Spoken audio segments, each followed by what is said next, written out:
શ્રી ગણેશાય નમઃ. વસંત પંચમી માઘ માસના શુક્લ પક્ષની પંચમી તિથિ એટલે વસંત પંચમી. માં સરસ્વતી માતાજીનો જન્મદિવસ આજે મનાવાય છે અને સાથે સાથે કામદેવની પણ પૂજા થાય છે. વસંત જે કામદેવ રૂપ છે તેમનું આગમન થાય છે. વસંત અર્થાત કામદેવ અને પંચમી અર્થાત માતા સરસ્વતીના પૂજનનો મહિમા બતાવતી જે બુદ્ધનું પ્રતીક છે. બુદ્ધિની દેવી માં સરસ્વતીજીની આજે પૂજા થાય છે અને જ્ઞાન પ્રાપ્તિ અર્થે ભક્તો પ્રાર્થના કરે છે. મિત્રો, હિન્દુ પંચાંગ અનુસાર પ્રત્યેક વર્ષમાં માઘ માસ મહામાસના શુક્લ પક્ષની જે પંચમી તિથિ આવે છે ત્યારે વસંત પંચમીનો પર્વ મનાવાય છે. પૂરા ભારત દેશમાં હિન્દુઓમાં માં સરસ્વતીનું પૂજન કરે છે. વસંતના આગમનને વધાવે છે. આજે મુખ્ય રૂપે જ્ઞાન, વિદ્યા, સંગીત, કલાની દેવી માતા સરસ્વતીને આ દિવસ અર્પિત છે, માટે માતાની વિશેષ પૂજા થાય છે. માન્યતા તો એવી છે કે વસંત પંચમીના દિવસે માં સરસ્વતીજીના હાથમાં પુસ્તક, વીણા, માલા અને શ્વેત કમલ પર બિરાજમાન થઈને પ્રગટ થયા હતા. એટલે આ દિવસે સરસ્વતી માતાજીના પૂજનનો મહિમા બતાવે છે. જે ભક્તો આજે વ્રત કરે છે, ઉપવાસ કરે છે, માનું પૂજન કરે છે, તેને સદબુદ્ધિ અને જ્ઞાનની પ્રાપ્તિ થાય છે અને માતા પ્રસન્ન થાય છે.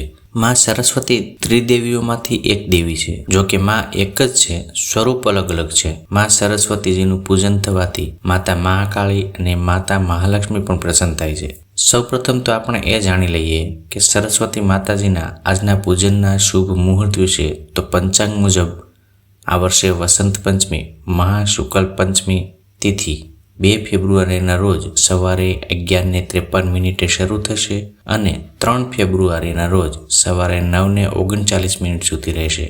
3 ફેબ્રુઆરીના રોજ સૂર્યોદય સવારે 6:40 થશે. આવી સ્થિતિમાં ઉદયા તિથિના આધારે 3 ફેબ્રુઆરીને સોમવારના રોજ વસંત પંચમીની ઉજવણી શાસ્ત્રો અનુસાર છે. તે દિવસે સરસ્વતી પૂજા કરવામાં આવશે. વસંત પંચમીના દિવસે આજે શુભ ખરીદીઓ થાય છે, જેમ કે જમીન, મકાનનું વાસ્તુ થાય છે, ગૃહ પ્રવેશ વગેરે વગેરે. આજે વસંત પંચમીના દિવસે ભગવાન શ્રી નારાયણનું પણ પૂજન થાય છે. ખાસ કરીને ભગવાન શ્રી કૃષ્ણનું જે વસંત દેવતાના પૂજનીય હતા.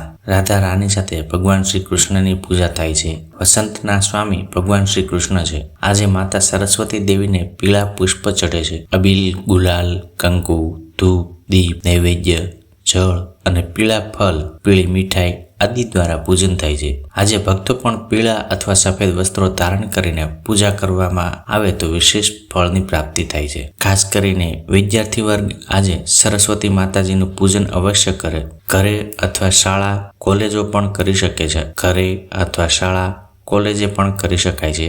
માતાના આશીર્વાદ પ્રાપ્ત કરવાથી અભ્યાસમાં ઉન્નતિ થાય છે. તેથી જ આજના દિવસને વસંત પંચમી અથવા જ્ઞાન પંચમી અથવા શ્રી પંચમી અથવા સૌભાગ્ય પંચમી પણ કહેવાય છે. આજે માતા સરસ્વતીની કૃપા પ્રાપ્ત કરવા માટે ખાસ કરીને પુસ્તક, પેન, પેન્સિલ વગેરે જે વિદ્યા સંબંધી વસ્તુ છે તેનું દાન કરવું સર્વશ્રેષ્ઠ મનાય છે. જરૂરિયાતમંદ બાળકોને અભ્યાસ માટેની સામગ્રી પણ આપી શકાય છે. બાળકોને માતા સરસ્વતીજીની પૂજા કરાવીને ત્યારબાદ જે નૈવેદ્ય ભોગ લગાવેલો છે તે પ્રસાદ આપવો. આમ જ્ઞાનની પ્રાપ્તિ થાય છે. એવું કહેવાય છે કે વસંત પંચમીના દિવસે પીળા રંગની વસ્તુનું દાન કરવું પણ સર્વશ્રેષ્ઠ મનાય છે. જેમાં વસ્ત્ર હોય કે ભોજન હોય. ભારતમાં આ દિવસથી વસંત ઋતુનું શરૂઆત થાય છે. વસંત પંચમીના દિવસે જ્ઞાન, સંગીત, કલા, વિજ્ઞાનની દેવી સરસ્વતી માતાજીની પૂજાનું વિધાન જણાવવામાં આવ્યું છે. આ દિવસે માતા સરસ્વતીનું સન્માન કરવામાં આવે છે. આ દિવસે સવારે માતાના આશીર્વાદ મેળવવા શાળા કોલેજોમાં વિવિધ પ્રસ્તુતિઓનું આયોજન પણ કરવામાં આવે છે. વસંત પંચમીનો દિવસ એવો શુભ અને ફળદાયી દિવસ છે જ્યારે વિદ્યાર્થી, શૈક્ષણિક સંસ્થા અને કોઈ પણ પ્રકારના સર્જનાત્મક પ્રયાસમાં વ્યસ્ત વ્યક્તિ તેમના જીવન પર દેવી સરસ્વતીજીના આશીર્વાદ મેળવી શકે છે. માં સરસ્વતી એક હિન્દુ દેવી છે જે સર્જન, સંગીત, કલા, જ્ઞાન અને શિક્ષણ સાથે સંબંધિત હોવાનું માનવામાં આવે છે. વસંત પંચમીના શુભ દિવસે બાળકો માટે શાળાકીય અભ્યાસ શરૂ કરવા માટે અત્યંત અનુકૂળ માનવામાં આવે છે.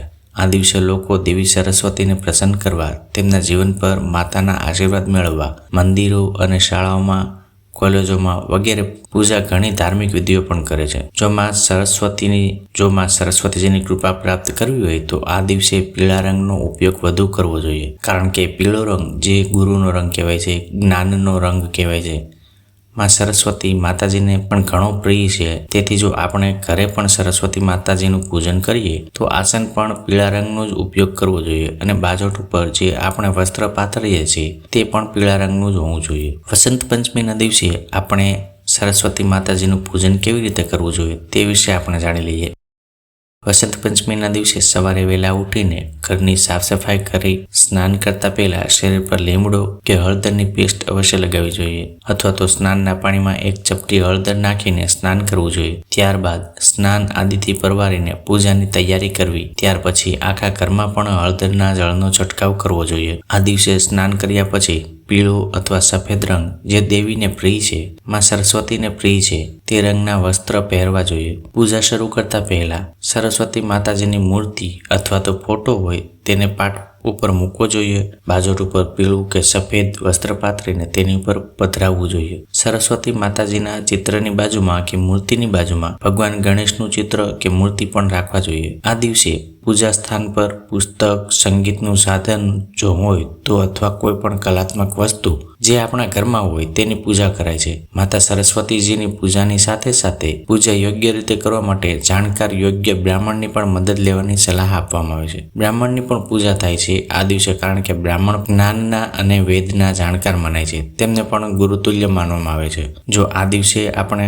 ઘરે જાતે પૂજા કરતા હોય તો એક થાળી લેવી, તેમાં કુમકુમ, હળદર, ચોખા, ફૂલોથી થાળી સજાવી લેવી અને ભગવાન ગણેશ તથા માતા સરસ્વતીજીના આશીર્વાદ પ્રાપ્ત કરવા માટે તે જ થાળીમાં પ્રભુની સેવા પૂજા કરવી જોઈએ, માતાની સેવા પૂજા કરવી જોઈએ. મંત્રનો પાઠ કરાય. સરસ્વતી મંત્રનો પાઠ, ગણપતિ મંત્રનો પાઠ, અથર્વ શીર્ષનો પાઠ અથવા તો માં સરસ્વતીજીના ચાલીસા કે જે કાંઈ પણ આપણને આવડતું હોય તે ગાયત્રી મંત્રનો પાઠ પણ કરી શકાય છે. અને તે પછી માતાની આરતી ઉતારવી. સમગ્ર પરિવાર સાથે આ દિવસે માતા સરસ્વતીજીનું પૂજન કરવું જોઈએ. બાળકોને પણ સરસ્વતી માતાજીની સામે માતાજીના મંત્રનો જપ કરતા શીખવાડવું જોઈએ. ભારતના અમુક ગામડાઓમાં તો લોકો વસંત પંચમીના દિવસે માં સરસ્વતીજીનું પૂજન કરે છે, ગીતો ગાય છે અને સંગીતના સાધનો પણ વગાડીને માં સરસ્વતીજીની પૂજા કરે છે. પૌરાણિક માન્યતા અનુસાર એમ કહેવાય છે કે વસંત પંચમીના દિવસે કામદેવ પોતાની પત્ની રતિ સાથે પૃથ્વી પર આવે છે, માટે આ દિવસે કામદેવની પૂજા પણ થાય છે અને ભગવાન નારાયણની પૂજા પણ થાય છે, જે ગુરુતુલ્ય ભગવાન નારાયણ કહેવાય છે.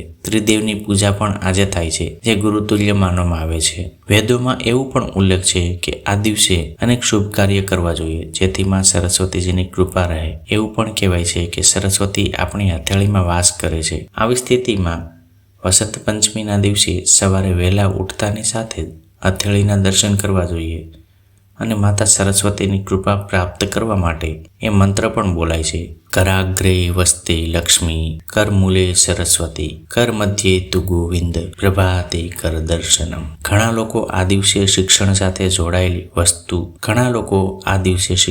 જોડાયેલી વસ્તુ, પુસ્તકો વગેરે તથા પુસ્તકોમાં મોરપીંછ રાખે છે અને અભ્યાસમાં ધ્યાન એકાગ્રતા વધે એ માટે માતા સરસ્વતીજીને પ્રાર્થના પણ કરે છે. માતા સરસ્વતીનું વાહન મોર છે અને હંસ પણ કહેવાય છે. મોરનું પીછું જો પુસ્તકમાં રાખવામાં આવે તો પણ માતાની કૃપા પ્રાપ્ત થાય છે. મિત્રો, તો આપણે સાંભળ્યું વસંત પંચમીનો મહિમા, મુહૂર્ત, પૂજન, અને હવે આપણે સાંભળીએ વસંત પંચમીની કથા. વસંત પંચમીની કથા અનુસાર જ્યારે સૃષ્ટિનો પ્રારંભ થયો તે કાળમાં ભગવાન શિવની આજ્ઞાથી બ્રહ્માજીએ પ્રકૃતિ, જીવ અને મનુષ્ય યોનિની રચના કરી, પરંતુ આ રચના તે વ્યવસ્થિત ન થઈ, એટલા માટે ચારેકોર રાક્ષસો વ્યાપ્ત થઈ ગયા. એવા જીવ કે જે સૃષ્ટિને નુકસાન કરે એવા જીવ ઉત્પન્ન થયા. ત્યારે બ્રહ્માજીએ આ સમસ્યાને રોકવા માટે પોતાના કમંડળમાં જળ લઈને છિડકાવ કર્યો અને ભગવાન વિષ્ણુની સ્તુતિ કરી. સ્તુતિ કરતા જ સૂર્યનારાયણ દેવ ભગવાન વિષ્ણુનું રૂપ ધારણ કરીને પ્રગટ થયા. આ સમસ્યાને જાણીને ભગવાન વિષ્ણુએ આદિશક્તિ માં દુર્ગાનું આવાહન કર્યું. ભગવાન શ્રી નારાયણ દ્વારા આવાહન થવાથી ભગવતી માં દેવી દુર્ગા તુરંત જ પ્રગટ થયા. ત્યારબાદ બ્રહ્માજીએ વિષ્ણુને આ સંકટમાંથી મુક્ત થવા દૂર કરવા નિવેદન કર્યું.